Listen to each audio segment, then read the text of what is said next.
திடீர்னு இப்ப உங்க வீட்ல யாருக்காவது உடம்பு சரியில்லைன்னா உடனடியா நம்ம ஹாஸ்பிட்டல் போவோம். டாக்டர் வந்து செக் பண்ணிட்டு உடனடியா ஆபரேஷன் பண்ணணும் அப்படின்னு சொல்லுவாங்க. அந்த ஆபரேஷனுக்கு எவ்வளவு செலவாகும்னா 2ல இருந்து 5 லட்சம் வரைக்கும் செலவாகும்னு சொல்றாங்க. அப்போ நம்ம என்ன செய்வோம்? உடனடியா நம்மளால பணத்தை ரெடி பண்ண முடியாது. அந்த சூழ்நிலையில தான் நமக்கு இந்த காப்பீடு திட்டம் கை கொடுக்கும். அதுக்காக தான் தமிழக அரசு ஒரு சூப்பரான மருத்துவ காப்பீடு திட்டத்தை அறிமுகப்படுத்தியிருக்காங்க.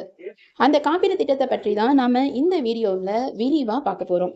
கலைஞர் காப்பீடு திட்டம் என்ற பெயர்ல கடந்த 2009 முதல் முறையா தமிழ்நாட்டில் இத்திட்டம் தொடங்கப்பட்டது.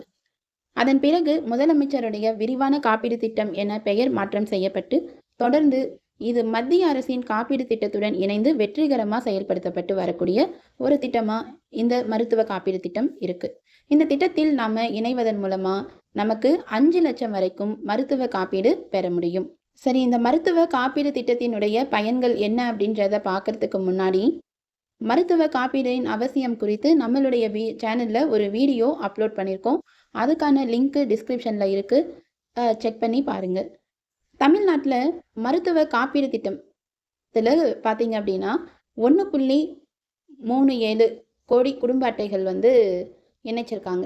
இப்போ திடீர்னு ஒரு மருத்துவ செலவு ஏற்படுது, ஏழை மக்களால் பணத்தை திரட்ட முடியல, அப்போ இந்த மருத்துவ காப்பீடு அட்டையை பயன்படுத்த முடியும். அங்கீகரிக்கப்பட்ட ஹாஸ்பிட்டலில் 5 லட்சம் வரைக்கும் இந்த காப்பீடை பெற முடியும். அதாவது இப்போ உங்களுக்கு ஒரு மருத்துவ செலவு இருக்கு அப்படின்னா அது வந்து 5 லட்சம் வரைக்கும் இருக்குது அப்படின்னா அரசே அதற்கான தொகையை வழங்கிடும். அந்த பணத்தை நேரடியாக ஹாஸ்பிட்டலுக்கே அனுப்பி வச்சிருவாங்க. இதனால நாம இன்சூரன்ஸ் ஆஃபீஸ்க்கோ இல்லை ஹாஸ்பிட்டலுக்கோ அலைய வேண்டிய அவசியம் கிடையாது. முதலமைச்சரின் விரிவான மருத்துவ காப்பீடு அட்டையை யாரெல்லாம் பெற முடியும் அப்படின்னா நீங்க தமிழ்நாட்டில் வசிப்பவரா இருக்கணும். கட்டாயமா உங்ககிட்ட ரேஷன் கார்டு இருக்கணும். அதுதான் முக்கிய ஆவணமாக கருதப்படுது. முதலமைச்சரின் விரிவான காப்பீடு திட்டத்துல இணையணும்னா குடும்பத்தின் ஆண்டு வருமானம் 1,20,000க்குள்ள இருக்கணும். அதாவது எப்படி இதுக்கு அப்ளை பண்றது அப்படின்னா நீங்க உங்களுடைய ஏரியாவில் இருக்கக்கூடிய விஓஓ ஆபீஸ்க்கு போய் அங்க வருமான சான்றிதழை பெற்று அதன் பிறகு உங்களுடைய ரேஷன் கார்டு அப்புறம் ஆதார் எண் இது 3ஐயும் எடுத்துக்கிட்டு உங்க மாவட்டத்துல இருக்கக்கூடிய கலெக்டர் ஆபீஸ்க்கு போனீங்க அப்படின்னா இந்த மருத்துவ காப்பீடு திட்டத்துக்காக ஒரு பிரத்யேகமான சென்டர் ஒண்ணு அமைச்சிருக்காங்க. அங்க போய் நீங்க விண்ணப்பிக்கலாம். அந்த விண்ணப்ப மையத்துல உங்களுடைய சான்றிதழ்கள் எல்லாம் சரி பார்த்துட்டு குடும்ப தலைவருடைய போட்டோ வந்து எடுத்துப்பாங்க. அதுக்கப்புறமா 22 இலக்க காப்பீடு எண் கொண்ட ஒரு அட்டை உங்களுக்கு தருவாங்க. மருத்துவமனை அதாவது ஹாஸ்பிட்டல்ல நீங்க சிகிச்சைக்கு அனுமதிக்கப்படுறதுக்கு முன்னாடி இந்த காப்பீடு அட்டை விவரத்தை நீங்க சமர்ப்பிக்கணும். யாரெல்லாம் சிகிச்சை பெற முடியும் இந்த திட்டத்தின் மூலமா அப்படின்னா குடும்ப அட்டையில் இடம்பெற்றிருக்கக்கூடிய எல்லாருமே இந்த காப்பீடு திட்டத்தின் கீழ் சிகிச்சை பெற முடியும். இப்ப குடும்ப தலைவருடைய கணவர் அல்லது மனைவி, அதுக்கப்புறம் குழந்தைகள், பெற்றோர் இவங்க எல்லாம் சிகிச்சை பெற தகுதியானவர்கள் தான்.